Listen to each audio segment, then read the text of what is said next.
Hello students, myself Dr. Ashish Srivastava and today we will discuss one another very important topic of animal kingdom, phylum Mollusca. तो phylum Mollusca जो है वो animal kingdom का second largest phylum है, यानी कि ये एक ऐसा फाइलम है जिसमें हम देख सकते हैं बहुत सारे एनिमल्स आते हैं। ऑर्थ्रोपोडा फाइलम के बाद जो दूसरा सबसे ज़्यादा लार्जेस्ट फाइलम है उसको हम फाइलम मोलस्का कहते हैं। तो दो चीज़ें आप हमेशा याद रखिए, the first largest phylum is Arthropoda and the second largest phylum of animal kingdom is Mollusca. तो सबसे पहले हम बात करते हैं कि आज हम जब मोलस्का फाइलम को पढ़ेंगे तो उसमें हम किन किन पर्टिकुलर पॉइंट्स पर स्टडी करेंगे, क्योंकि आपके लिए ये जानना बहुत ज़्यादा ज़रूरी है कि फाइलम मोलस्का से किस प्रकार के क्वेश्चंस आते हैं और हमें क्या क्या इस फाइलम के अंदर पढ़ना बहुत ज़्यादा ज़रूरी है। तो सबसे पहले हम बात करेंगे बेसिक इंट्रोडक्शन की, और बेसिक इंट्रोडक्शन में मैं आपको बताऊंगा कि ये सेकंड लार्जेस्ट फाइलम है। फाइलम मोलस्का का नाम मोलस्का क्यों रखा गया, ये वर्ड जो है वो किस पर्टिकुलर मीनिंग से संबंध रखता है, और आपको साथ ही मैं बताऊंगा कि जो फाइलम मोलस्का है इसमें बहुत सारे डिफरेंट क्लासेस भी आती हैं, जैसे कि गैस्ट्रोपोडा, सेफेलोपोडा, ऐसी 7 डिफरेंट क्लासेस आती हैं। और इस फाइलम के बारे में जो भी बेसिक इन्फॉर्मेशन आपके लिए जानना ज़रूरी है वो मैं आपको बेसिक इंट्रोडक्शन में बताऊंगा। सेकेंड इंपॉर्टेंट चीज़ हम स्टडी करेंगे एज यूजुअल, हम सभी जानते हैं 13 कैरेक्टर्स, यानी कि 13 कैरेक्टरिस्टिक फीचर को लेकर हम फाइलम मोलस्का को स्टडी करेंगे। और हम पहले भी आपको बता चुके हैं कि किसी भी एनिमल किंगडम के किसी भी फाइलम पर आप 13 कमेंट बहुत आसानी से लिख सकते हैं। अगर आपको ये अभी भी समझ में नहीं आया है तो आप मेरे YouTube चैनल पर मेरे 13 डिफरेंट लेक्चर्स जो मैंने अलग अलग कैरेक्टरिस्टिक फीचर्स पर बनाए उनको ज़रूर देखिए, क्योंकि हर एक कैरेक्टरिस्टिक फीचर के लेक्चर को देखने के बाद आप बहुत आसानी से 11 फाइलम को डिफाइन कर सकेंगे। तीसरा इंपॉर्टेंट की कंसेप्ट जो मैं आज से डिस्कस करूंगा आपसे, some specific unique property of phylum Mollusca, यानी कि मेंटल लेयर क्या है, ये एग्जाम में क्वेश्चन आता है। मेंटल कैविटी क्या है, ये भी एक बड़ा इंपॉर्टेंट टर्म है जो हम समझेंगे कि मोलस्क एनिमल की बॉडी में मेंटल कैविटी क्या है। आप देखेंगे मेंटल कैविटी में कुछ फेदर लाइक गिल्स होते हैं, पंख के समान संरचना वाले गिल्स, तो इनके कंसेप्ट को भी हम समझेंगे। और इसके अलावा हम बात करेंगे आपसे एक्सक्रीटरी सिस्टम के बारे में, यानी कि फाइलम मोलस्का जो है उनमें जो एनिमल्स आते हैं उनमें एक्सक्रीटरी ऑर्गन्स क्या होते हैं या उनमें एक्सक्रीटरी सिस्टम क्या होता है। उसके बाद हम बात करेंगे आपसे एक बड़े इंपॉर्टेंट पॉइंट पर फाइलम मोलस्का को लेकर जो एनसीईआरटी ने भी डिफाइन किया है, बॉडी डिवीजन, यानी कि मोलस्क एनिमल जो है वो अनसेगमेंटेड एनिमल्स हैं। इनमें किसी भी प्रकार का सेगमेंटेशन नहीं होता है, लेकिन फिर भी आपको याद रखना है इनकी बॉडी को हम 3 डिफरेंट रीजन में डिवाइड करते हैं, 3 डिफरेंट डिवीजन में डिवाइड करते हैं, head, visceral, hump and muscular foot. तो अल्टीमेटली बॉडी डिवीजन में मैं इनके 3 डिफरेंट बॉडी के डिवीजन को आपको समझाऊंगा, और उसके बाद हम आगे बात करेंगे सेंसरी ऑर्गन्स को लेकर। तो हमारी एनसीईआरटी ने बताया है कि मोलस्क के पास बहुत सारे different types of sensory organs होते हैं, जैसे कि सेंसरी टेंटाकल्स, जैसे कि इनके पास आईज होती हैं जो डिटेक्ट करती हैं लाइट को। उसके अलावा हम बात करें तो इनके पास भी स्टेटोसिस्ट होते हैं, स्टेटोसिस्ट जो कि बैलेंस ऑर्गन है, जो बॉडी के बैलेंस को बनाने के लिए काफ़ी इंपॉर्टेंट हैं। इसके अलावा ये रिसेप्टर्स रखते हैं टेस्ट को, स्मेल को रिसीव करने के लिए, और हम इनके पास एक बहुत हाईली स्पेसिफिक सेंसरी ऑर्गन देखेंगे जिसको हम क्या कहते हैं जनरली, ओफ्राडियम। तो ओफ्राडियम में आप देखेंगे कि ये विशेष तौर पर वाटर की केमिकल प्रॉपर्टी को एनालाइज करने वाला एक बड़ा इंपॉर्टेंट सेंसरी ऑर्गन है। उसके बाद हम बात करेंगे सेंसरी ऑर्गन्स को कंप्लीट करने के बाद अब हमारी एनसीईआरटी में दिया गया है कि इनके पास, यानी कि मोलस्क एनिमल के पास राड्यूला एंड काइटिनस टीथ होते हैं। तो ये क्या कंसेप्ट है हम समझेंगे यहां पर। तो राड्यूला एंड काइटिनस टीथ, तो रेस्पिंग ऑर्गन है राड्यूला जो कि इनके चबाने के काम आते हैं, तो ये फूड मटेरियल को प्रॉपरली रेस्पिंग कर सकें, इसलिए इनके पास राड्यूला और काइटिनस टीथ होते हैं। और उसके बाद सबसे इंपॉर्टेंट चीज़ हम समझेंगे एग्जाम्पल, जहां से क्वेश्चन आने की सबसे ज़्यादा प्रोबेबिलिटी होती है, विशेष तौर पर नीट एग्जामिनेशन में। तो ये तो हो गए कुछ बड़े इंपॉर्टेंट की कंसेप्ट। इसके अलावा मैं आपको बताना चाहता हूँ कि कुछ ऐसी भी चीज़ें हमें समझना है जो नॉन एनसीईआरटी हैं लेकिन प्रीवियस ईयर एग्जामिनेशन में मोलस्का फाइलम को लेकर पूछी गई हैं। जैसे कि इनकी 7 डिफरेंट क्लासेस होती हैं। आपको 7 क्लासेस के नाम याद रखने की ज़रूरत नहीं है, लेकिन आपको कम से कम 2 क्लासेस ऐसी हैं जिनके नाम आपको याद रखना है और कुछ उनकी स्पेसिफिक प्रॉपर्टी भी आपको याद रखनी होगी। जैसे नंबर 1 गैस्ट्रोपोडा। आपको बता दूं Gastropoda is the largest class of phylum Mollusca. Mollusca phylum की सबसे लार्जेस्ट क्लास है गैस्ट्रोपोडा। ठीक वैसे ही जैसे कि ऑर्थ्रोपोडा फाइलम में मैंने आपको बताया था कि सबसे लार्जेस्ट क्लास इंसेक्टा होती है और सबसे बड़ा ऑर्डर जो होता है वो हेक्सापोडा होता है। तो यहाँ पर आपको एटलीस्ट याद रखना है कि सबसे लार्जेस्ट क्लास जो फाइलम मोलस्का की है वो गैस्ट्रोपोडा है। सेकेंड इंपॉर्टेंट चीज आपको क्लास में याद रखना है, एक क्लास का नाम है सिफेलोपोडा। और सिफेलोपोडा में आपको याद रखना है कि ये एक ऐसी क्लास है जिसमें आने वाले एनिमल्स क्लोज सर्कुलेटरी सिस्टम रखते हैं, जो मैं आगे आपसे डिस्कस करूंगा। तो सबसे पहले स्टूडेंट्स आप तैयार हो जाइए, ये हमारे आज के की कंसेप्ट्स होंगे जिन पर हम मोलस्का फाइलम को स्टडी करेंगे और आपको इन्हीं चीज़ों को मैं बहुत सिंप्लीफाइड करूंगा, धीरे धीरे आपको समझाना स्टार्ट करूंगा। तो सबसे पहले हम बात करते हैं बेसिक इंट्रोडक्शन के बारे में। तो आप एक चीज़ हमेशा याद रखिए कि फाइलम मोलस्का जो है वो सेकंड लार्जेस्ट फाइलम है। ये बहुत इंपॉर्टेंट पॉइंट है और एग्जाम में 2 से 3 बार ये चीज आ चुकी है, the second largest phylum of animal kingdom. तो फर्स्ट लार्जेस्ट फाइलम कौन है, तो मैं आपको पहले भी बता चुका हूं कि फर्स्ट लार्जेस्ट फाइलम जो है वो है हमारा arthropoda, and second largest phylum आपसे जब भी पूछा जाए तो आपका सीधा नाम होगा मोलस्का। तो फर्स्ट लार्जेस्ट फाइलम आर्थ्रोपोडा है, सेकंड लार्जेस्ट फाइलम की बात हो तो आप हमेशा आंसर देंगे मोलस्का। ये बड़ा बेसिक सा क्वेश्चन है और आपको याद रखना है। आपको याद रखना है जो टर्म या वर्ड मोलस्का है वो एक लैटिन वर्ड है और इसका मीनिंग जो होता है वो मॉलिश होता है। मॉलिश का मतलब क्या होता है, सॉफ्ट बॉडी एनिमल। यानी कि हम हमेशा से जानते हैं कि हर एक फाइलम को कुछ स्पेसिफिक कॉमन नेम से हम बुलाते हैं, जैसे कि पोरीफेरा को पोर्स बियरर एनिमल्स कहते हैं, जैसे कि सिलेंट्रेटा को हम लोग जनरली निडेरिया भी कहते हैं, और उसी प्रकार से टीनोफोरा को कॉम्ब बियरर्स एनिमल कहते हैं क्योंकि इनकी बॉडी ट्रांसपेरेंट होती है जिस पर 8 मीडियन कॉम्ब प्लेट्स की प्रेजेंस होती है। प्लेटी हेलमिंथ को हम लोग फ्लैट वॉर्म कहते हैं क्योंकि उनकी बॉडी डॉर्सो वेंट्रली फ्लैट होती है, और एस्केलमिंथस को राउंड वॉर्म कहते हैं क्योंकि उनकी बॉडी का ट्रांसफर सेक्शन को लेने पर वो सर्कुलर दिखाई देते हैं। इसी प्रकार से ऑर्थ्रोपोडा को ज्वाइंटेड लैग एनिमल्स कहते हैं क्योंकि ऑर्थ्रो का मतलब ज्वाइंटेड होता है और पोड का मतलब लैग्स होता है। वैसे ही मोलस्का जो टर्म है वो लैटिन का एक वर्ड है जिसका मीनिंग होता है मॉलिश, और इसका मीनिंग अगर मैं आपको सिंपली इंग्लिश में बताऊं तो अर्थ है सॉफ्ट बॉडीड एनिमल। यानी कि मोलस्का जो एनिमल्स हैं उनको हम एक कॉमन नेम से जानते हैं, इनको हम सॉफ्ट बॉडी एनिमल्स भी कहते हैं। ये ज्यादातर आपको मरीन में देखने को मिलेंगे, यानी mostly they are marine animals, लेकिन आपको याद रखना है ये फ्रेश वाटर में भी प्रेजेंट होते हैं और बहुत कम ऐसे मोलस्क एनिमल हैं जो टेरेस्ट्रियल भी होते हैं। तो they are mostly found in marine and fresh water, यानी कि मोस्टली ये एक्वाटिक एनिमल है, और उन एक्वाटिक एनिमल्स में से मोस्टली जो है वो मरीन है और कुछ फ्रेश वाटर हैं। जबकि अगर मैं ऐसे कंपैरिजन करूं कि मोस्टली एक्वाटिक एनिमल्स हैं तो फ्यू आर टेरेस्ट्रियल। यानी कि आप 3 हैबिटेट याद रख सकते हैं, ये एक्वाटिक हैं और मरीन में भी रहते हैं, ये एक्वाटिक हैं, ये फ्रेश वाटर में भी रहते हैं, और साथ में ये टेरेस्ट्रियल भी हो सकते हैं। तो हैबिटेट को लेकर हमेशा मैंने आपको बोला है कि हर फाइलम में आपको याद रखना है, जैसे कि पोरीफेरा में मैंने आपको बताया, एक बार रिवाइज कराता हूं जल्दी से, कि पोरीफेरा मोस्टली मरीन एनिमल्स हैं और कुछ ऐसे होते हैं जो कि फ्रेश वाटर में भी मिल सकते हैं आपको। फिर मैंने सिलेंट्रेटा में बताया they are mostly marine animals. उसके बाद टीनोफोरा में एक्सक्लूसिवली मरीन एनिमल्स, यानी कि टीनोफोर्स एनिमल केवल और केवल मरीन वाटर में प्रेजेंट होते हैं। एंड उसके बाद प्लेटी हेलमिंथस में मैंने बोला they are mostly endo parasites, बात यहीं पर खत्म हो जाती है, एनसीईआरटी की लाइन है। और फिर हम आगे चलते हैं तो हमें पता चलता है एस्केलमिंथस में कि दे मे बी एंडोपैरासाइट्स और फ्री लिविंग, यानी कि ये 50% फ्री लिविंग है, 50% एंडोपैरासाइट्स हैं अप्रॉक्सीमेट। आगे बढ़ते हैं तो हम बात करते हैं एनिलीड्स की, और एनिलीड्स में साफ लिखा हुआ है they are mostly free living, some are ectoparasite. Ecto यानी कि बॉडी के बाहर चिपक कर ये अपनी ग्रोथ करते हैं, बॉडी की सरफेस पर अटैच होकर ये अपनी ग्रोथ करते हैं। तो मोस्टली ये फ्री है, लिविंग है, लेकिन कुछ क्या होते हैं एक्टोपैरासाइट्स, एनिलीड्स की बात कर रहा हूं। और उसके बाद ऑर्थ्रोपोडा में हमने साफ साफ पढ़ा हुआ है कि ये कॉस्मोपॉलिटन होते हैं, यानी कि they found all over the world, और इनका हैबिटेट बहुत ज्यादा वेरिएशंस रखता है। ये एक्वाटिक है तो मरीन भी हो सकते हैं, ये एक्वाटिक है तो ये फ्रेश वाटर में भी रह सकते हैं, आपने देखा हुआ ये टेरेस्ट्रियल भी हो सकते हैं, ये एरियल भी हो सकते हैं। तो अल्टीमेटली मैं बात कर सकता हूं कि जो ऑर्थ्रोपोडा फाइलम है उसमें आने वाले एनिमल्स जो हैं वो कॉस्मोपॉलिटन है और उनका हैबिटेट बहुत ज्यादा वेरिएशन रखता है। लेकिन बात जब मोलस्का फाइलम की हो रही हो तो फाइलम मोलस्क में आपको याद रखना है कि ये एक्वाटिक और टेरेस्ट्रियल दोनों प्रकार के होते हैं, और अगर ये एक्वाटिक हैं तो ये मरीन वाटर भी हो सकते हैं, और ये फ्रेश वाटर में रहने वाले एनिमल्स भी हो सकते हैं। चलिए आगे बढ़ते हैं।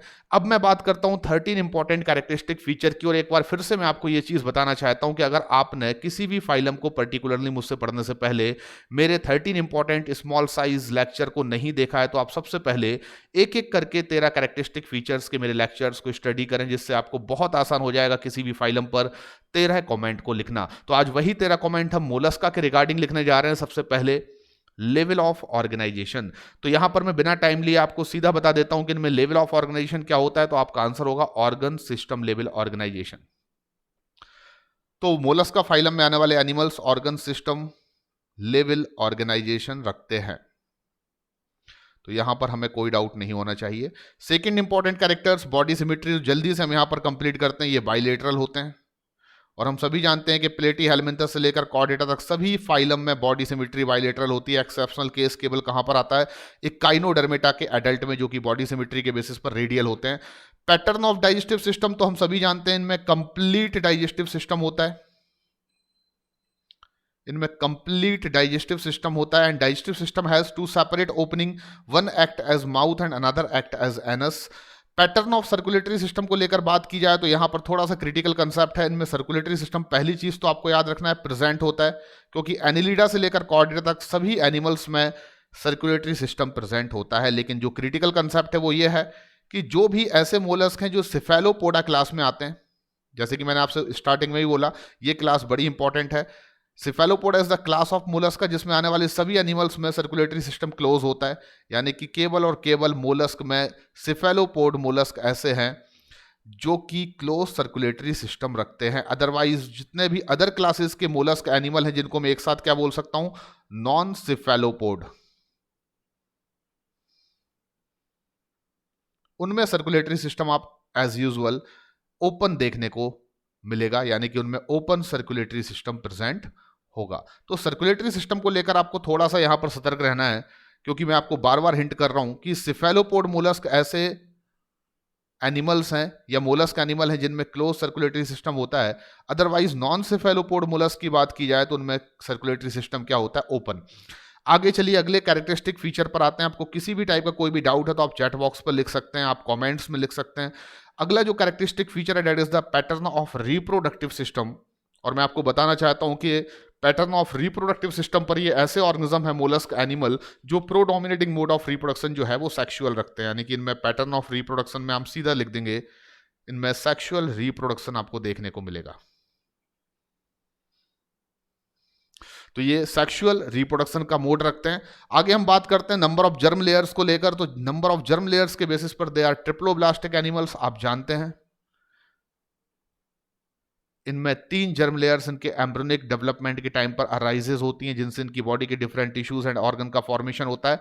Outer most germ layers is ectoderm, inner most is endoderm, और दोनों के बीच में एक जर्म लेयर का फॉर्मेशन होता है जिसको हम मीजोडर्म कहते हैं। अगला कैरेक्टरिस्टिक फीचर हम लेते हैं सीलोम या नेचर ऑफ सीलोम। तो हम सभी जानते हैं कि इनमें सीलोम प्रेजेंट होता है और ये यूसिलोमेट ऑर्गेनिज्म है। और हम ये भी जानते हैं कि जो नॉन सिफेलोपोड मोलस्क हैं उनमें ओपन सर्कुलेटरी सिस्टम होता है। तो यहां पर एक नया कंसेप्ट आप ड्रॉ कर सकते हैं, जो मैं आपको पहले भी बता चुका हूं कि अगर किसी भी एनिमल में सीलोम यानी कि ट्रू बॉडी कैविटी प्रेजेंट है और साथ में वो ओपन सर्कुलेटरी सिस्टम रखता है, तो हम उनमें कह सकते हैं कि हीमोसेल सील कैविटी प्रेजेंट होगी, यानी उनकी जो बॉडी कैविटी होगी उसको हम नया नाम दे सकते हैं haemocoel. And what is the meaning of haemocoel? अगर किसी भी मोलस्क एनिमल में जो नॉन सिफेलोपोड को बिलोंग करते हैं ओपन सर्कुलेटरी सिस्टम है, तो इसका मतलब होगा कि उनके बॉडी कैविटी या ट्रू बॉडी कैविटी या सीलोम में जो फ्लूइड फिल्ड होगा वो ब्लड होगा, और अल्टीमेटली हम उनकी बॉडी कैविटी को एक नया नाम भी दे सकते हैं, दैट इज द हीमोसील। ठीक है ना। आगे बढ़ते हैं। प्रेजेंस और एब्सेंस ऑफ सेगमेंटेशन, तो आपको साफ साफ बता देता हूं इनमें सेगमेंटेशन नहीं हो सकता, ये अनसेगमेंटेड एनिमल है ऐसा लिखा हुआ है, और इसलिए इनमें सेगमेंटेशन क्या होगा बच्चों, एब्सेंट होगा। अगली इंपॉर्टेंट चीज presence and absence of notochord, तो भाई सिंपल है, notochord is the characteristic feature of chordate only, और इनमें नोटोकॉर्ड क्या होगा, एब्सेंट होगा। मोनोसियस एंड डायोसियस सेक्स को लेकर हम स्टडी करें तो हम अच्छे से जानते हैं कि केवल 4 ऐसे फाइलम है जो प्योरली मोनोसियस होते हैं, पोरीफेरा, प्लेटीहेल्मिन्थस, सिलेंट्रेटा, टिनोफोरा, यानी कि पोरीफेरा से लेकर प्लेटीहेल्मिन्थस तक के फाइलम जो है वो प्योरली मोनोसियस होते हैं। तो हमारा जो फाइलम है मोलस्क का, उसमें सेक्स के बेसिस पर ये कैसा होगा, तो आपका आंसर होगा कि इनमें सेक्स डायोसियस ओनली होगा। And what is the meaning of dioecious sex, यानी कि सेक्सेस आर सेपरेटेड, इनमें सेक्स जो है वो बिल्कुल सेपरेटेड होगा, यानी कि इनमें मेल एनिमल्स सेपरेटली अलग होंगे और फीमेल्स एनिमल जो होंगे वो अलग होंगे। अगली हम बात करते हैं बॉडी प्लान को लेकर। तो हम सभी जानते हैं कि मोलस्क फाइलम में आने वाले जो एनिमल्स हैं उनमें बॉडी का जो प्लान होगा वो tube within tube body plan होगा। और इस कंसेप्ट को कई बार मैं पहले भी कोरिलेट कर चुका हूं। अगर किसी भी एनिमल फाइलम में कंप्लीट डाइजेस्टिव सिस्टम है, अगर किसी भी एनिमल फाइलम में कंप्लीट डाइजेस्टिव सिस्टम है, तो उस एनिमल फाइलम का बॉडी प्लान हमेशा क्या होता है, tube within tube body plan होता है। तो इनके पास भी जो बॉडी का प्लान है वो tube within tube body plan है। और हम सभी जानते हैं कि tube within tube body plan has been achieve two different pattern on the basis of evolutionary line, यानी कि जो animal tube within tube body plan रखते हैं वो प्रोटोस्टोम्स भी हो सकते हैं, वो ड्यूटेरोस्टोम्स भी हो सकते हैं, और इस बेसिस पर कि उनमें माउथ पहले डेवलप हो रहा है या एनस पहले डेवलप हो रही है। तो मैं आपको बता दूं, इनमें tube within tube body plan होने के साथ हम इनको कैसा एनिमल्स कह सकते हैं, तो आप बिना सोचे यहां पर लिख सकते हैं दे आर प्रोटोस्टोम्स। और ये बड़ा इंपॉर्टेंट है यहां पर याद रखना कि 3 फाइलम ऐसे होते हैं जो प्रोटोस्टोम्स हैं, यानी उनमें body plan tube within tube है, लेकिन tube within tube body plan has been achieved two different type of pattern on the basis of evolutionary line. एक पैटर्न का नाम होता है प्रोटोस्टोम्स, जिसका कंसेप्ट होता है mouth develops first, mouth develop first then anus, यानी कि पहले माउथ डेवलप होगा, देन उसके बाद क्या डेवलप होगा, एनस। तो ब्लास्टोपोर के फॉर्म में सबसे पहले जो ओपनिंग डेवलप होती है एम्ब्रियो में वो माउथ होती है, उसके बाद एनस डेवलप होता है। इसलिए ऐसे प्लान को हम लोग generally tube within tube body plan में किस पैटर्न में रखते हैं, प्रोटोस्टोम्स में रखते हैं। और आपको बता दूं 3 ऐसे फाइलम है जो प्रोटोस्टोम्स पैटर्न का बॉडी प्लान रखते हैं या tube within tube body plan रखते हैं। तो नंबर 1 एनिलिडा, एक बार फिर से मैं आपको रिवाइज कर देता हूं। नंबर 2 आपको याद रखना ऑर्थ्रोपोडा, और नंबर 3 आपको याद रखना हमारा आज का फाइलम मोलस्का। और इनके बाद जो आप डिफरेंट एनिमल्स फाइलम देखेंगे वो ड्यूटेरोस्टोम्स होंगे, यानी कि उनमें पहले एनस डेवलप होगा और बाद में उनमें माउथ डेवलप होगा। अगली हम बात करते हैं टाइप्स ऑफ फर्टिलाइजेशन को लेकर। और टाइप ऑफ फर्टिलाइजेशन के बेसिस पर हम इनमें साफ साफ लिख सकते हैं कि इनमें इंटरनल फर्टिलाइजेशन देखने को मिलेगा आपको। तो एनसीईआरटी ने भी यहाँ पर बोला है कि मोलस्क में इंटरनल फर्टिलाइजेशन होता है, और मैंने भी आपको यहाँ पर बताया कि इनमें केवल और केवल इंटरनल फर्टिलाइजेशन आपको देखने को मिलेगा। टाइप्स ऑफ डेवलपमेंट को लेकर बात की जाए तो इनमें डेवलपमेंट इनडायरेक्ट ओनली है। तो 2 ही प्रकार से मैंने आपको समझाया है टाइप ऑफ डेवलपमेंट, या तो ऐसे एनिमल फाइलम होते हैं जिनमें डायरेक्ट और इनडायरेक्ट दोनों टाइप का डेवलपमेंट देखने को मिलता है, या फिर ऐसे फाइलम है जिनमें केवल और केवल इनडायरेक्ट डेवलपमेंट होता है। तो हमारे मोलस्का फाइलम में डेवलपमेंट कैसा है, इनडायरेक्ट। तो यहां पर हमने कंप्लीट किए 13 important characteristic features of phylum Mollusca. और अब हम बात करते हैं exclusive unique features of Mollusca के बारे में। तो मैंने आपको स्टार्टिंग में बताया अपने की कंसेप्ट्स में कि आपको मोलस्का फाइलम को कैसे स्टडी करना है। तो जब भी आप मोलस्का फाइलम को स्टडी करते हैं आपको याद रखना है कि सबसे पहले आप इंट्रोडक्शन में याद रखें कि ये 2nd लार्जेस्ट फाइलम है। मोलस्क का टर्म मॉलिश से ड्राइव्ड हुआ है, जिसका मीनिंग होता है soft bodied animal. And 3rd important चीज जो मैंने आपको बताई हुई है वो आपको हमेशा याद रखना है कि इनका हैबिटेट जो है वो एक्वाटिक भी हो सकता है और फ्यू आर टेरेस्ट्रियल। और एक्वाटिक में ये मरीन वाटर भी हो सकते हैं और ये फ्रेश वाटर में रहने वाले भी हो सकते हैं। 13 कैरेक्टरिस्टिक फीचर्स को आपको कंप्लीट करना है। देन आपको अब पढ़ना है एक्सक्लूसिव या unique feature of phylum Mollusca. तो मैं आपको बता दूं कि जो मेंटल लेयर या मेंटल है, मेंटल को हम लोग जनरली पूरा नाम लिखें तो मेंटल लेयर भी कहते हैं। तो मोलस्क एनिमल में मेंटल लेयर क्या है, तो आप बोलेंगे मेंटल लेयर मोलस्क एनिमल का बड़ा इंपॉर्टेंट कैरेक्टरिस्टिक फीचर है। इनकी जो बॉडी आप देखेंगे उसमें सॉफ्ट स्पॉन्जी लेयर होगी स्किन की, यानी इनकी बॉडी में जो स्किन की लेयर है वो बहुत ज़्यादा सॉफ्ट और स्पॉन्जी लेयर है, जो कि थिन और डेलिकेट कवरिंग प्रोवाइड करती है विसरल हम्प या पेलियल कॉम्प्लेक्स के ऊपर। मैं एक डायग्राम के थ्रू आपको समझाने की कोशिश करता हूं। This is the hypothetical body structure of mollusc animal. ये मैंने किसी मोलस्क एनिमल का हाइपोथेटिकल बॉडी स्ट्रक्चर ले रखा है और इसमें आप देख सकते हैं जो मैंने ये ब्लू कलर की एक ऊपर लेयर बना रखी है, इनकी बॉडी के ऊपर एक ब्लू कलर की लेयर में दिखा रहा हूं। इस ब्लू कलर की लेयर को आप इनकी कैल्केरियस सेल कह सकते हैं, यानी इनकी बॉडी के ऊपर एक एक्सोस्केलेटन होता है जो कैल्शियम कार्बोनेट का बना होता है, उसको हम कैल्केरियस सेल के नाम से जानते हैं। तो इनकी बॉडी के सबसे ऊपर आपको क्या मिलेगा, एक कैल्केरियस सेल जो इनका एक्सोस्केलेटन है, और just below the calcareous shell जो आप येलो कलर से अब देख रहे हैं, ये जो बीच में मैंने येलो कलर की एक लेयर बना रखी है, ये एक्चुअली में इनकी soft spongy layer of skin है जो कि थिन और डेलिकेट कवरिंग प्रोवाइड करती है ओवर द विसरल हम्प और पेलियल कॉम्प्लेक्स। तो इस लेयर को ही मैं कह रहा हूं मेंटल लेयर। तो जो मोलस्क एनिमल हैं उनको मैं सॉफ्ट बॉडीड एनिमल्स क्यों कहता हूं, क्योंकि इनकी बॉडी के ऊपर एक सॉफ्ट डेलिकेट कह सकते हैं स्पॉन्जी लेयर प्रेजेंट होती है जो मेंटल लेयर के नाम से जानी जाती है। और आपको बता दूं मेंटल लेयर जो है वो इनके बॉडी के विसरल ऑर्गन्स को, यानी कि इनकी बॉडी के जो भी विसरल ऑर्गन्स हैं या पूरी बॉडी में जो विसरल हम्प है, विसरल मास है, उसको ऊपर से कवर्ड किए होती है। आपको ये जानकर बड़ा अजीब लगेगा कि जो मेंटल लेयर होती है बेसिकली वही सीक्रीशन करती है कैल्शियम कार्बोनेट का, और जिसकी वजह से इनकी बॉडी के सबसे आउटर मोस्ट कवरिंग जो सेल के फॉर्म में बनती है, कैल्केरियस सेल के फॉर्म में, वो इनकी बॉडी को प्रोटेक्ट करने का फर्दर काम करती है। यानी कि अगर मैं फंक्शन ऑफ मेंटल लेयर पर जाकर बात करूं तो आपको याद रखना है कि soft spongy layer of skin जो कि विसरल मास को पूरी तरह से कवर्ड कर रही है, वो दो इंपॉर्टेंट रोल प्ले करती है इनकी बॉडी में। एक तो ये प्रोवाइड करती है इनकी बॉडी को प्रोटेक्शन, यानी कि मेंटल लेयर जो है वो इनकी बॉडी को प्रोटेक्शन प्रोवाइड करती है, एंड सेकंड की ये कैल्केरियस सेल को सीक्रेट करती है, यानी कि इससे कैल्केरियस सब्सटेंस सीक्रेट होते हैं जिससे इनकी बॉडी के ऊपर एक कैल्केरियस सेल या एक्सोस्केलेटन का फॉर्मेशन होता है जो फर्दर इनकी बॉडी को प्रोटेक्ट करने का काम करता है। तो अब आपको ये कंफ्यूजन जरूर हो रहा होगा कि मैंने यहां पर लिख रखा है कि इनकी बॉडी की जो soft spongy layer of skin जिसको आप मेंटल लेयर कह रहे हैं वो विसरल हम्प को कवर्ड करती है। तो विसरल हम्प क्या चीज है ये मैं आपको समझा देता हूं। तो आप जब भी किसी मोलस्क एनिमल की बॉडी को देखेंगे तो वहां पर ये नाम जरूर यूज होगा जिसको मैं विसरल हम्प कह रहा हूं। विसरल हम्प या विसरल मास एक्चुअली में इनकी बॉडी में ऐसा बायोमास है जो जनरली होल्ड किए होता है bulk of the digestive, reproductive, excretory and respiratory system को। इनकी बॉडी में जितना भी इंटरनल सिस्टम है, चाहे वो रेस्पिरेटरी सिस्टम हो, चाहे वो डाइजेस्टिव सिस्टम हो, चाहे वो रिप्रोडक्टिव सिस्टम हो, या फिर कह सकते हैं वो एक्सक्रीटरी सिस्टम हो, इस सब को होल्ड करने वाला जो इनका अंदर एक मास है या बायोमास है उसको हम लोग जनरली विसरल मास कहते हैं। तो ये उनकी बॉडी के अंदर आप देख सकते हैं, ये जो मैं एरिया कवर्ड कर रहा हूं ये पूरा इनकी बॉडी का बिल्कुल बीचों बीच जो एरिया आपको कवर्ड करके बता रहा हूं that is the visceral hump.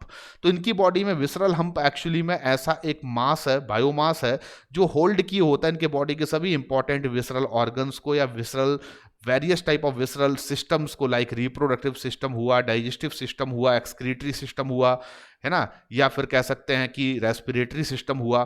तो विसरल हम्प जो है उसको ऊपर से कवर किए हुए है मेंटल लेयर, और मेंटल लेयर जो सीक्रीशन कर रही है कैल्केरियस सब्सटेंसेस का, जिससे फॉर्मेशन किसका हो रहा है, कैल्केरियस सेल का। तो आपको यहां पर बिल्कुल भी कंफ्यूज नहीं होना है। मोलस्क की बॉडी के बारे में मैं आपको आगे और भी बहुत इंटरेस्टिंग चीजें बताने वाला हूं, पर फिलहाल आप तीन चीजें समझ लीजिए कि इनकी बॉडी की सॉफ्ट स्पॉन्जी लेयर को हम मेंटल लेयर कह रहे हैं जो दो इंपॉर्टेंट रोल प्ले करती है, इनकी बॉडी को प्रोटेक्ट करती है, साथ ही ये सीक्रीशन करती है कैल्केरियस सब्सटेंस का जिससे इनकी बॉडी के चारों तरफ बाहर की ओर एक्सोस्केलेटन बनता है, कैल्केरियस एक्सोस्केलेटन बनता है। और ये बड़ा इंपॉर्टेंट क्वेश्चन रहा है रिसेंट ईयर्स में। मैं आपसे बात करूं तो आपसे पूछा जाता है कि ऑर्थ्रोपोडा का एक्सोस्केलेटन किससे बना होता है, तो आपका आंसर होता है काइटिन का।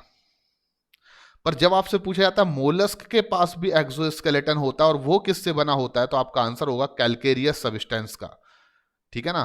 तो आपको ये हमेशा याद रखना है कि इनके पास जो एक्सोस्केलेटन है वो कैल्केरियस है, जबकि ऑर्थ्रोपोड के पास जो एक्सोस्केलेटन है वो काइटिनस है। आगे बढ़ते हैं। अब मेंटल कैविटी क्या है, तो मैं आपसे क्या कह रहा था कि इनकी बॉडी का ये बीचों बीच वाला पूरा बायोमास जो होल्ड किए हुए हैं इनके वेरियस विसरल ऑर्गन्स को या उनके बॉडी के वेरियस सिस्टम्स को, उसको हम क्या कह रहे हैं, विसरल हम्प। तो ये पूरा एरिया यहां से यहां तक मैं बाहर लिख देता हूं, ये क्या है, विसरल हम्प। और विसरल हम्प जो है वो और इनकी जो मेंटल लेयर है उसके बीच में एक कैविटी प्रेजेंट होती है। आप बड़े गौर से देखेंगे तो ये इनकी बॉडी में क्या है, मेंटल लेयर। जो येलोइश कलर से मैंने बना रखी है that is the mental layer. और ये पूरा का पूरा बायोमास क्या है, विसरल हम्प। तो मैं कह सकता हूं इनके विसरल हम्प और मेंटल लेयर के बीच में ये जो आपको खाली स्पेस मिल रहा है, ये खाली स्पेस जो आपको देखने को मिल रहा है, इसको मैं मेंटल कैविटी कहूंगा। तो आप मेंटल कैविटी को मोलस्क की बॉडी में कैसे डिफाइन करेंगे, तो आप सिंप्लीफाइड कर देता हूं, space between mental layer and visceral hump is called mantle cavity. फिर से एक बार रिवाइज कर रहा हूं, स्पेस बिटवीन मेंटल लेयर जो कि उनकी बॉडी की soft spongy layer of skin है, जो विसरल हम्प को चारों तरफ से कवर्ड किए हुए है, एंड विसरल हम्प इनकी बॉडी का वो बायोमास है जो इनके बॉडी के वेरियस विसरल ऑर्गन्स को या वेरियस सिस्टम्स को होल्ड किए हुए है। उनके बीच में एक कैविटी प्रेजेंट होती है जिसको हम मेंटल कैविटी कहते हैं। अब सबसे इंटरेस्टिंग चीज मैं आपको बताता हूं कि इनके पास जो मेंटल कैविटी है वहां पर आपको कुछ इस तरीके से फेदर लाइक गिल्स देखने को मिलेंगे, जैसे मोर का पंख होता है या किसी भी बर्ड का पंख होता है, पक्षी का पंख होता है, उस तरीके से आपको इनके मेंटल कैविटी में, जो मैं ग्रीन कलर से बना रहा हूं, आपको कुछ फेदर लाइक गिल्स देखने को मिलेंगे। तो इनको मैं सबसे पहले नाम दे देता हूं, ये क्या है, तो आप लिखेंगे FEATHER, फेदर लाइक गिल्स। तो इनकी मेंटल कैविटी में सबसे इंपॉर्टेंट ऑर्गन इनके प्रेजेंट होते हैं जिसको हम फेदर लाइक गिल्स कहते हैं। और आपको बता दूं जो फेदर लाइक गिल्स आपको देखने को मिलेंगे in their mantle cavity, they play very important role in respiration and excretion. तो इनकी बॉडी में जो फेदर लाइक गिल्स हैं वो दो इंपॉर्टेंट रोल प्ले कर रहे हैं। ये आपको बहुत इंपॉर्टेंट पॉइंट है कॉम्पिटेटिव एग्जाम के पॉइंट ऑफ व्यू से। Feather like gills present in mental cavity and helps in excretion and respiration।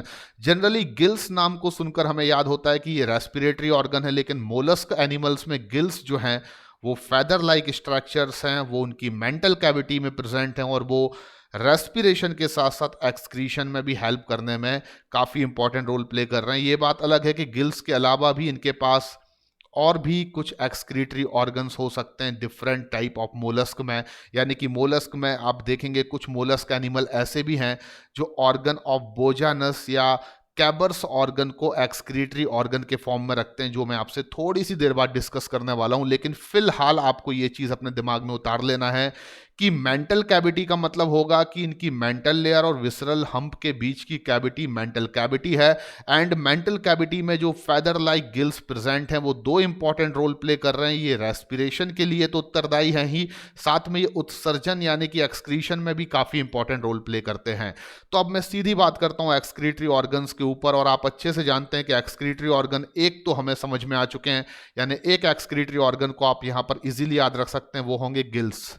और गिल्स के ऊपर मैंने स्टार लगा रखा, आप देखेंगे, क्योंकि एक्सक्रीशन के साथ साथ रेस्पिरेशन में भी काफ़ी इंपॉर्टेंट रोल प्ले कर रहे हैं। तो आपको याद रखना है कि गिल्स एक ऐसे ऑर्गन है जो एक्सक्रीटरी ऑर्गन्स में भी काउंट किए जाएंगे मोलस्क एनिमल में, and they also known as respiratory organ.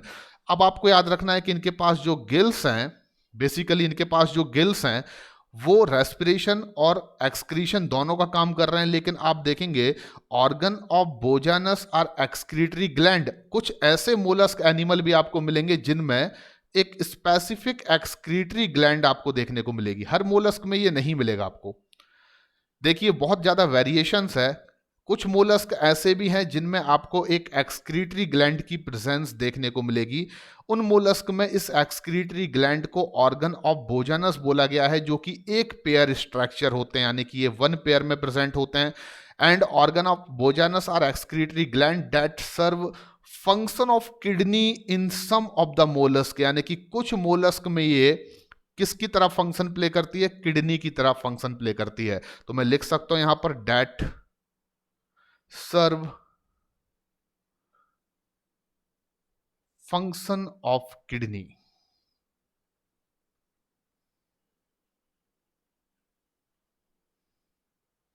In some mollusc, सभी मोलस्क में ऑर्गन ऑफ बोजानस प्रेजेंट नहीं होते हैं।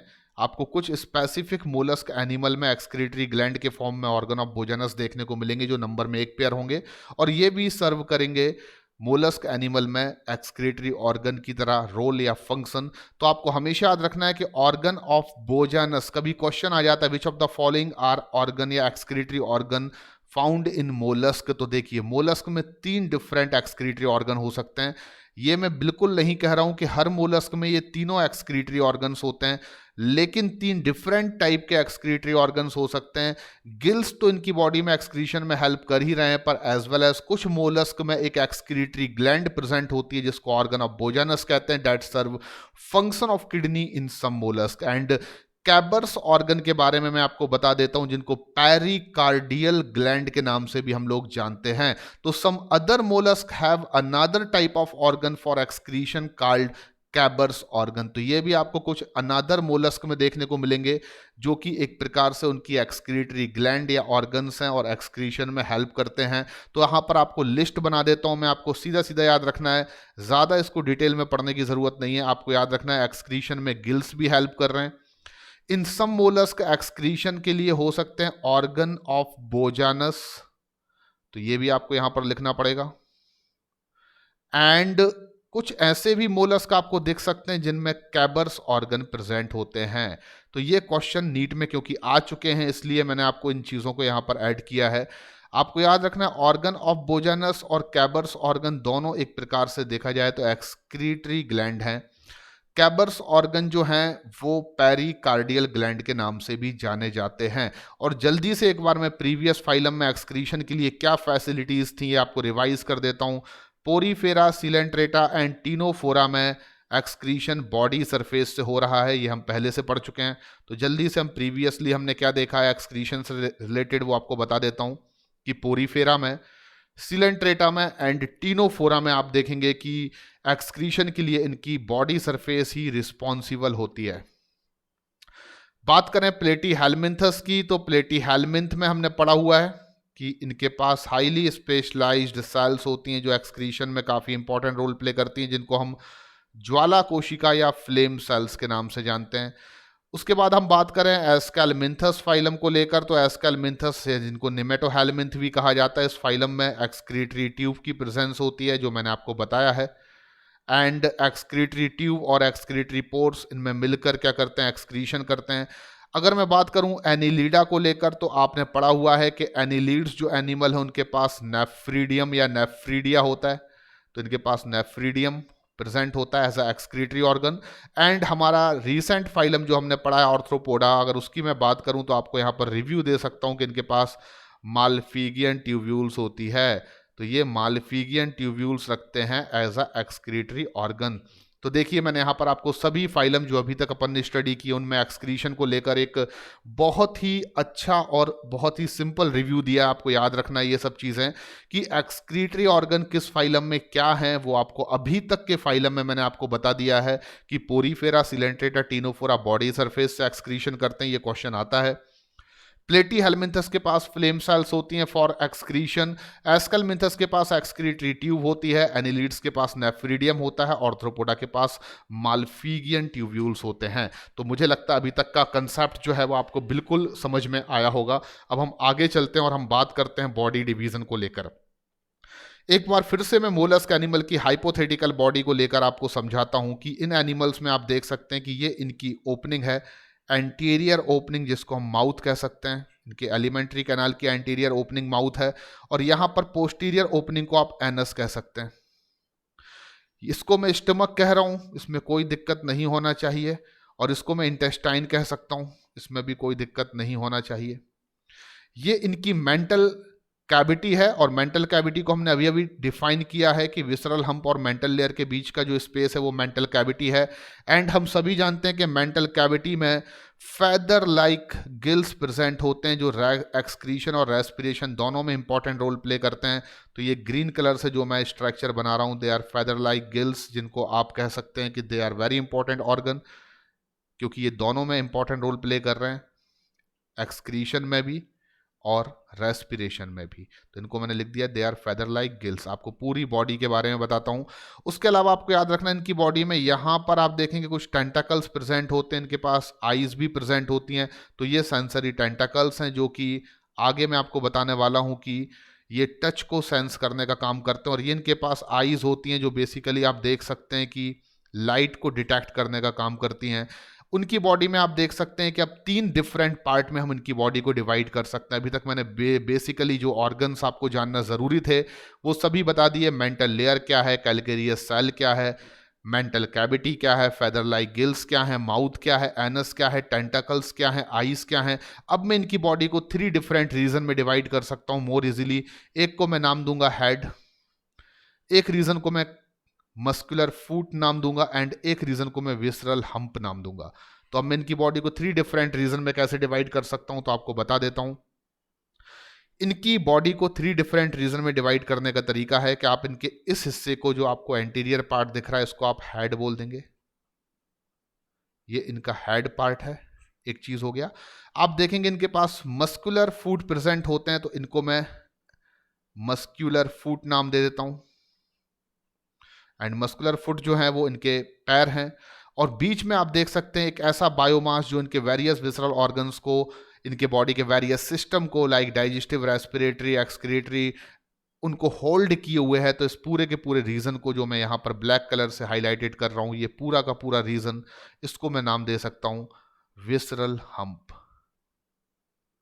तो देखिए आपने इन एनिमल्स की बॉडी को 3 डिफरेंट डिवीजन में डिवाइड कर दिया। बट हमेशा ध्यान रखिए इनकी बॉडी के जो 3 डिफरेंट डिवीजन्स आपने बनाए हैं, फॉर एग्जांपल आपने इसको हेड बोला है जिसको मैं हाईलाइटेड कर देता हूं। बीच में जो बायोमास है इनकी बॉडी का जो होल्ड की हुए इनके वेरियस विसरल ऑर्गन्स को, उसको हम विसरल हम्प कह रहे हैं। और आप देखेंगे नीचे मस्कुलर फुट। तो आप इनकी बॉडी को 3 डिफरेंट डिवीजन में डिवाइड कर सकते हैं, लेकिन हमेशा याद रखिए कि ये सेगमेंटेशन नहीं माना जाएगा क्योंकि ये अनसेगमेंटेड बॉडी रखने वाले एनिमल्स हैं। फिर भी इनकी बॉडी को आप 3 डिफरेंट डिवीजन में डिवाइड कर सकते हैं, नॉट 3 डिफरेंट सेगमेंट्स में। तो इनकी बॉडी के 3 डिफरेंट डिवीजन आपको याद रखना है, head, muscular foot and visceral hump. ये बहुत इंपॉर्टेंट है नीट के पॉइंट ऑफ व्यू से। आगे हम बात करते हैं सेंसरी ऑर्गन्स को लेकर, और मैं आपको बताना चाहता हूं कि अगर आपको मोलस्का फाइलम में सेंसरी ऑर्गन्स याद रखना है तो बहुत अच्छा कंसेप्ट मैं आपको दे रहा हूं, बहुत अच्छी ट्रिक मैं आपको दे रहा हूं। पर उससे पहले मैं आपको याद करा देता हूं कि सेंसरी ऑर्गन्स हमने ऑर्थ्रोपोडा में भी पढ़े हैं। एनसीईआरटी ने ऑर्थ्रोपोडा फाइलम में भी सेंसरी ऑर्गन्स का जिक्र किया और वहां पर हमने 3 सेंसरी ऑर्गन्स पढ़े हैं according to NCERT. Number 1 statocyst, वहां पर भी हमने देखा स्टैटोसिस्ट एक बैलेंस ऑर्गन की तरह सेंसरी ऑर्गन्स होता है जो कि किसी भी एनिमल्स की बॉडी की पोजीशन में होने वाले चेंजेस की इंफॉर्मेशन को ब्रेन को देता है, जिससे कि वो एनिमल अपनी बॉडी का बैलेंस बनाकर रख सकता है। ऑर्थ्रोपोडा में हमने आईज के बारे में भी पढ़ा जो कि सिंपल और कॉम्प्लेक्स दोनों वैरायटी की हो सकती हैं, और साथ में वहां पर हमने पढ़ा था एंटीना के बारे में। मैंने आपको ऑर्थ्रोपोडा में एक चीज और भी बताई हुई है, इनके पास जॉन्स्टन ऑर्गन्स होते हैं जो हर एक ऑर्थ्रोपोड के पास नहीं है। मॉस्किटो लाइक कुछ ऑर्थ्रोपोड्स के पास है जो कि वाइब्रेशन को परसीव करने का काम करते हैं। लेकिन अब मैं बात करने वाला हूं आपसे मोलस्का के बारे में, और आपको एकदम स्पष्ट बता देता हूं कि आपको एनसीईआरटी के अकॉर्डिंगली केवल इतना याद रखना है कि फाइलम मोलस्का में आने वाले जो एनिमल्स हैं उनमें सेंसरी ऑर्गन्स को याद रखने की एक बहुत सिंपल सी मैं आपको ट्रिक दे रहा हूं। That is very useful trick, क्योंकि ये क्वेश्चन बहुत इंपॉर्टेंट है और कई बार एग्जाम में आ चुका है। तो आपको याद रखना है टेसरो। टेसरो का मीनिंग क्या होता है? तो कोई मीनिंग यहां पर नहीं है, बस हमने याद रखने के लिए टेसरो वर्ड यूज किया है। टेसरो का वैसे अगर मैं आपको मीनिंग बताऊं अकॉर्डिंग टू विकीपीडिया तो मैं कह सकता हूं Tesaro is one of the leading software networking and artificial intelligence training centre in Trivendrapuram, Kerala. एक केरला के त्रिवेंद्रम सिटी में आप देखेंगे एक कह सकते हैं सॉफ्टवेयर नेटवर्किंग का या आर्टिफिशियल इंटेलिजेंस का ट्रेनिंग सेंटर बनाया गया है जिसको नाम दिया गया है टेसरो। तो आज से हम टेसरो से याद रखेंगे कि मोलस्का में जो डिफरेंट सेंसरी ऑर्गन्स हैं उनके नाम क्या होते हैं। तो टेसरो के टी से आपको याद रखना है टेंटाकल्स। तो मैंने टेसरो के टी से आपको क्या याद कराया? टेंटाकल्स। और आपको बता देता हूं कि इनके पास जो टेंटाकल्स होते हैं वो इनकी बॉडी के सेंसरी ऑर्गन्स हैं जो सेंस कर सकते हैं टच को। ये किसको सेंस कर सकते हैं? टच को। उसके बाद टेसरो के ई से आपको याद रखना है इनका सेकंड इंपॉर्टेंट सेंसरी ऑर्गन, और उसका नाम है आईज। और मैं आपको बता दूं आईज क्या काम करती है। तो ये भी इनकी बॉडी का इंपॉर्टेंट सेंसरी ऑर्गन है जो लाइट को डिटेक्ट करती है। ये किसको डिटेक्ट करेगी? लाइट को। तो ये लाइट के डिटेक्शन में हेल्प करती है, डिटेक्ट करती है लाइट को। तीसरा आप याद रखेंगे टेसरो के एस से, दैट इज द स्टैटोसिस्ट। और स्टैटोसिस्ट क्या है? तो लाइक ऑर्थ्रोपोडा इनकी बॉडी में भी स्टैटोसिस्ट जो है वो बॉडी को बैलेंस रखने के लिए बहुत जरूरी है, इसलिए मैं इनको बोल सकता हूं बॉडी बैलेंस ऑर्गन की तरह ये काम करेंगे। तो जिस प्रकार से आपने पढ़ा आर्थ्रोपोडा के पास भी स्टेटोसिस्ट होते हैं जो क्या करते हैं, उनकी बॉडी की पोजीशन में होने वाले चेंजेस की इंफॉर्मेशन को ब्रेन तक पहुंचाते हैं ताकि उनकी बॉडी में बैलेंस बनाकर रखा जा सके। सिमिलरली मोलस्क एनिमल के पास भी स्टेटोसिस्ट नाम के सेंसरी ऑर्गन्स होते हैं जो बॉडी बैलेंस ऑर्गन है और बॉडी को बैलेंस करने का काम करते हैं। टेसरो के आर से आपको क्या याद रखना है, तो टेसरो के आर से आप याद रखें रिसेप्टर, और ये क्या करते हैं, तो ये स्मेल को और टेस्ट को सेंस करने का काम करते हैं। ये बहुत इंपॉर्टेंट है। एंड उसके बाद टेसरो के ओ से आपको याद रखना है ओफ्राडियम, और बिलीव करिए the most important sensory organ for competitive exam osphradium ही है। एंड ऑस्फ्रेडियम, सॉरी ओफ्राडियम मैंने बोला, ऑस्फ्रेडियम जो है वो एक ऐसा सेंसरी ऑर्गन है, ऑस्फ्रेडियम, जो बेसिकली क्या करता है, एनालाइज करता है chemical nature of water, analyse the chemical nature of water.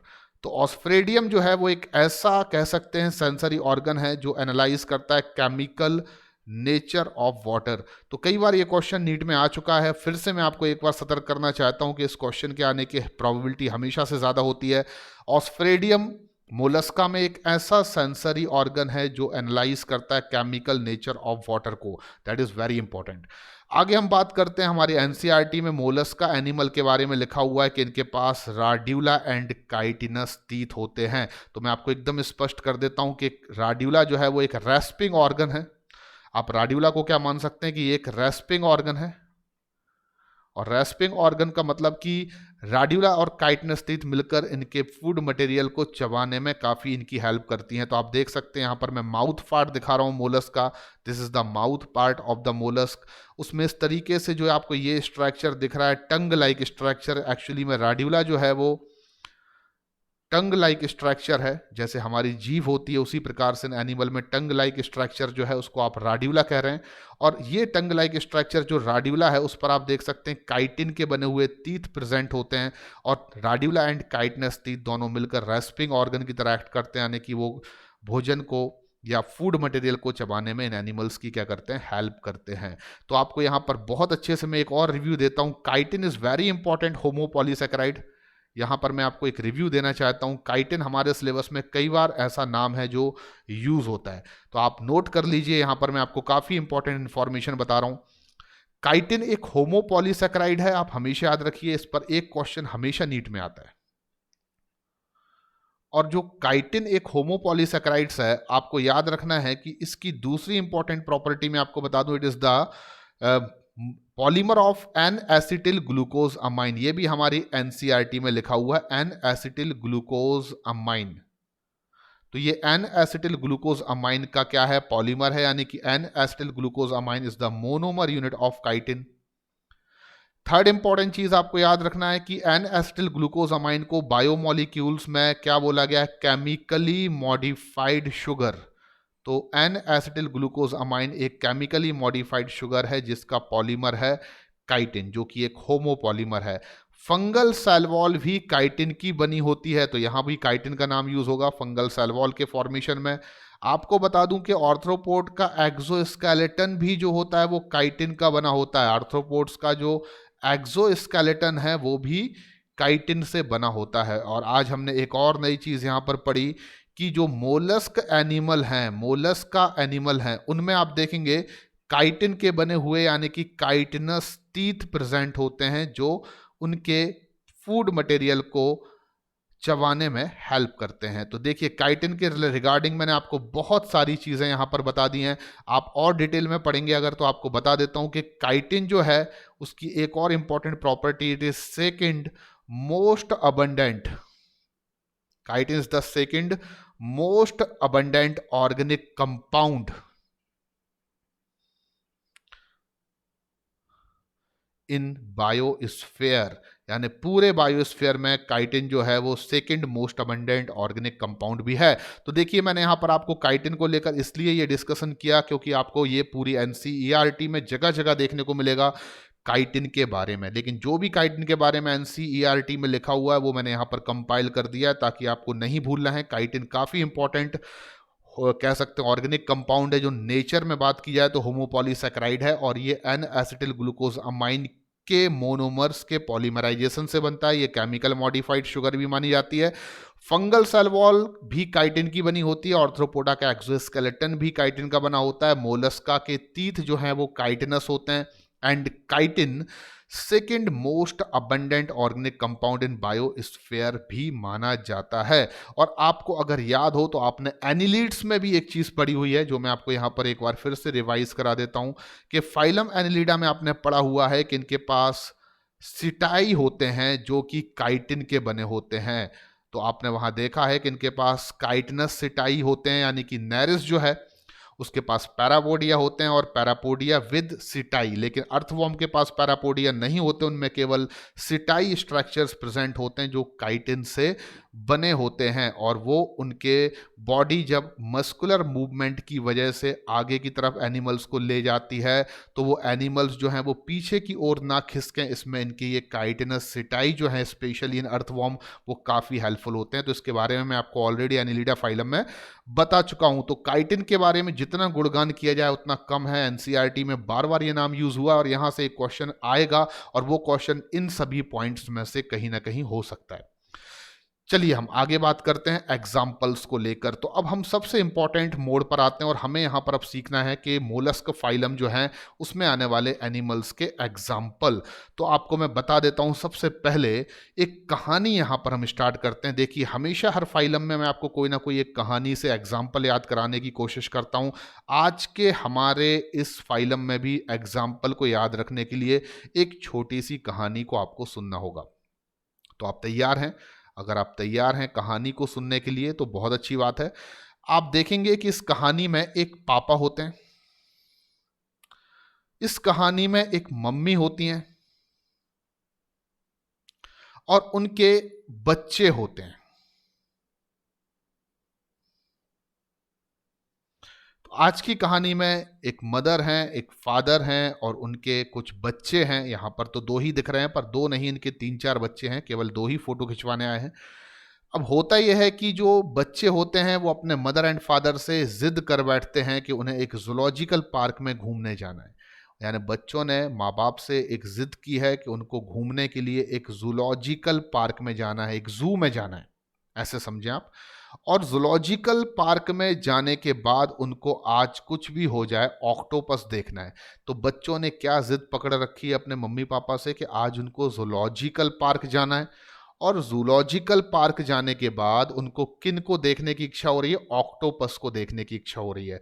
तो ये बच्चों की जिद होती है और ये बच्चे जो हैं वो माँ बाप से बहुत ज़्यादा जिद करते हैं और फाइनली जो मम्मी और पापा होते हैं इस कहानी में, वो अपने बच्चों के साथ तैयार होकर अपनी सिटी के एक बहुत फेमस जूलॉजिकल पार्क में अपने बच्चों को ऑक्टोपस दिखाने ले जाते हैं। तो आप फाइनली अग्री हो गए मम्मी और पापा, और वो बच्चों को जूलॉजिकल पार्क में क्या दिखाने ले जा रहे हैं? ऑक्टोपस को दिखाने ले जाते हैं। चलिए आगे कहानी बढ़ाते हैं। जूलॉजिकल पार्क में मम्मी पापा और उनके जो बच्चे हैं वो पहुंच जाते हैं और वो देखते हैं जूलॉजिकल पार्क में एक बहुत बड़ा सा जाइंट ऑक्टोपस। तो आप देख सकते हैं मेरे बैक स्क्रीन पर आप एक ऑक्टोपस को चलता हुआ देख रहे हैं।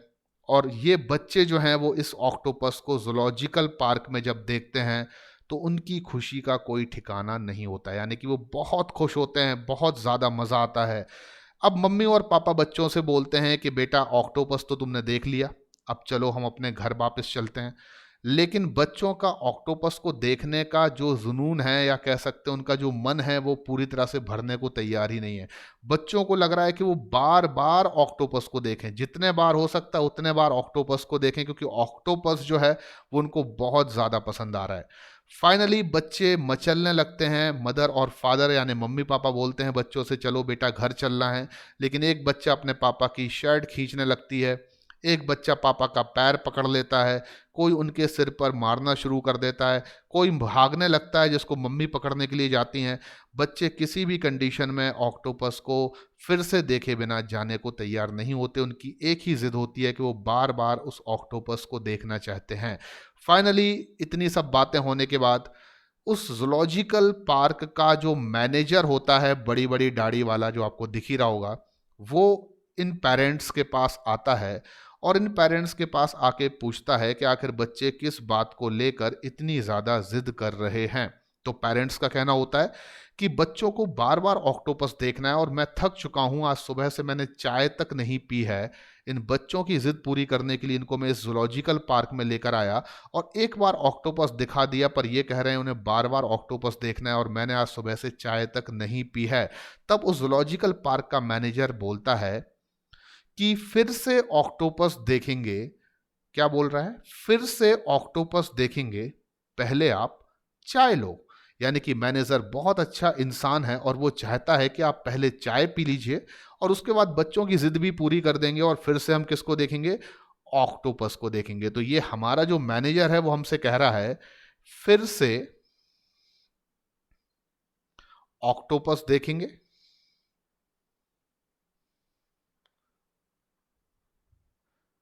पर पहले क्या करो भाई, आप पहले आप चाय लो। तो फिर से ऑक्टोपस देखेंगे, पहले आप चाय लो। ये किसका स्टेटमेंट है इस कहानी में? तो ये स्टेटमेंट है हमारे जूलॉजिकल पार्क के इस मैनेजर का। तो फाइनली इस मैनेजर की स्टेटमेंट को अगर आपने याद रख लिया तो हमेशा की तरह आप फिर से इस फाइलम के एग्जाम्पल को काफी इजीली याद रख सकते हैं। फिर से ऑक्टोपस देखेंगे, पहले आप चाय लो। तो फिर से आपको याद रखना है पिंक टोडा, PIN, पिंक टोटा। आपको नाम किससे याद रखना है भाई? तो आपको याद रखना है फिर से। तो फिर से आप नाम याद रखेंगे पिंक टोडा, और पिंक टोडा को हम लोग एक और नाम से भी जानते हैं, इसको हम पर्ल ओस्टर भी कहते हैं। और ये क्वेश्चन भी बच्चों आ चुका है नीट एग्जामिनेशन में कि जो पर्ल होता है, मोती होता है, उसको बनाने वाले इंसेक्ट, उसको बनाने वाले एनिमल को हम लोग पिंक टोडा के नाम से जानते हैं। तो पर्ल को या मोती को बनाने वाला जो ओस्टर है उसको हम साइंटिफिकली क्या कहते हैं? जीनस वाइज अगर मैं बात करूं तो उसको हम पिंक टोडा कहते हैं। तो फिर से आपने क्या नाम याद रखा? पिंक टोडा। अब से हमें क्या याद रखना है? तो से आपको सेपिया याद रखना है। से हम याद रखेंगे सेपिया। और बता देता हूं कि सेपिया को हम कटल फिश के नाम से भी जानते हैं। उसके बाद ऑक्टोपस से आपको कुछ याद नहीं रखना है, क्योंकि ऑक्टोपस तो इस पूरे निमोनिक्स में आपको ये याद दिलाएगा कि ये निमोनिक्स ऑक्टोपस से मतलब मोलस्का से रिलेटेड है। और ऑक्टोपस को हम लोग जनरली किस नाम से जानते हैं? डेविल फिश भी बोला जाता है। तो जो कॉमन नेम में ब्रैकेट में लिख रहा हूं, दे आर वेरी इंपॉर्टेंट, आपको ये याद रखने होंगे। देखेंगे से आपको याद रखना है डेंटालियम। तो डेंटालियम जो है वो एक अनादर मोलस्क एनिमल का एग्जाम्पल है, DENTALIUM। डेंटालियम को हम लोग टस्क सेल के नाम से भी जानते हैं, TUSKSHELL। तो इसको टस्क शेल के नाम से भी जाना जाता है। पहले से आपको क्या याद रखना है? पाइला। पाइला इज वेरी कॉमन एग्जाम्पल, क्योंकि हम सभी जानते हैं कि पाइला जो है उसको एप्पल स्नेल भी कहा जाता है। तो ब्रैकेट में मैं कॉमन नेम भी लिखता जा रहा हूं। उसके बाद आपको आपसे याद रखना है एप्लाइसिया। एप्लाइसिया जो है वो बेसिकली एक बड़ा इंपॉर्टेंट मोलस्क का एग्जाम्पल है, और इसको हम सी हेयर के नाम से भी जानते हैं। तो सी हेयर आप किसको बोलते हैं? एप्लाइसिया को बोलते हैं। चाय से आपको याद रखना है कीटोप्लूरिया। देखो CHA आ रहा है चाय में, तो यहां पर CHA ही आएगा, पर आप पढ़ेंगे इसको क्या? कीटो, और पूरा नाम प्लूरा। तो कीटो प्लूरा जो है वो काइट, आपको चाय से याद रखना है, और इसको कॉमनली हम लोग काइटोन के नाम से भी जानते हैं, काइटोन। एंड लो से आपको क्या याद रखना है? तो लो से आपको याद रखना है लोलिगो। देखिए प्रीवियस फाइलम में हमने लो से क्या नाम याद रखा था? लोकस्ट है ना, पर यहां पर लो से आपको क्या याद रखना है? लोलिगो। और लोलिगो को हम लोग क्या बोलते हैं? स्क्वाइड। तो यहां पर मैंने आपको बहुत ही सिंपल तरीके से किस तरीके से आप मोलस्क फाइलम के वेरियस एग्जाम्पल याद रख सकते हैं जो NCERT में दिए गए हैं, वो एक कहानी के थ्रू आपको समझा दिया है। तो फिर से ऑक्टोपस देखेंगे, पहले आप चाय लो। और यहां पर आपको बता देता हूं कि पिंक टोडा पर्ल ओस्टर के नाम से जाना जाता है, सेपिया को कटल फिश कहते हैं, ऑक्टोपस को डेविल फिश कहते हैं, डेंटालियम को टस्क सेल बोलते हैं, पाइला को एप्पल स्नेल बोलते हैं, एप्लाइसिया को सी हेयर बोलते हैं या सी हरे भी बोला जाता है, कीटोप्लूरा को काइटोन कहा जाता है, लॉलिगो को स्क्वाइड कहा जाता है।